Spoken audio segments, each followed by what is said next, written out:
In 2025, young Nepalis had enough.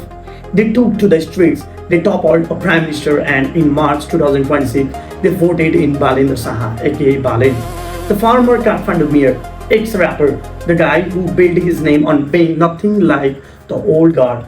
This was supposed to be the reset button. A government people actually chose, for once, instead of the same three parties trading power for 30 years. And yet, turn on the TV tonight and you will see the exact same show.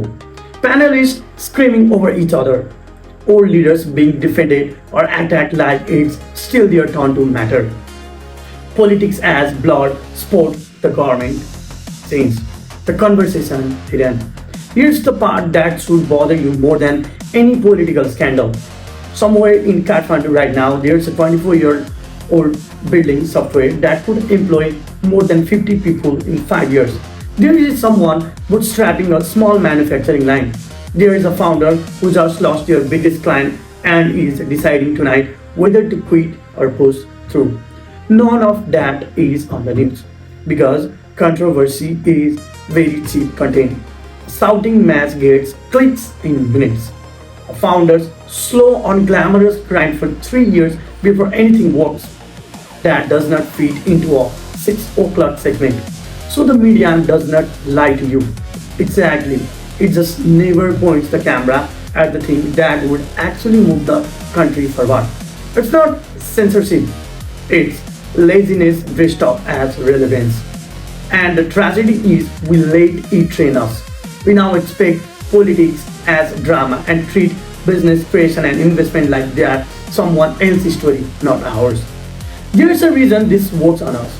Arguing about leaders feels like doing something without costing us anything. You can defend your party at a tea shop for 2 hours and change nothing. But it feels like participation. Building something real is scarier. It has an obvious scoreboard. It can fail publicly and it's your name on it. Arguing about Oli, Devla, Balen or Harka Sampang has 0% risk. Starting a company has all of it. So people gravitate to the safe fight instead of the hard bit. Not because they don't care about the country, but because outrage is free and creation costs something. Here's the hit. In plain numbers, talented people leave every year, not because Nepal lacks talent. Actually, it has some of the sharpest, hungriest young minds in South Asia. But because the culture around them rewards noise over building. Investors don't show up to fund a country that talks like this. Founders don't get airtime. So the next generation doesn't see building a company as viable, a respected path. They see politics, migration, or government jobs as the only real option. Balin's win proved Nepali people can demand change, but changing a face in Singadarbar means nothing if the culture under it. The way we talk, what we celebrate, what we put a camera on stays exactly the same. This isn't a call to stop caring about politics. Accountability matters, but it's a call to notice what we are not talking about. Every time you share a founder's story instead of another political clip, that's a vote. Every time a channel chose to profile a startup instead of another shouting match, that's a choice about what kind of country gets built next.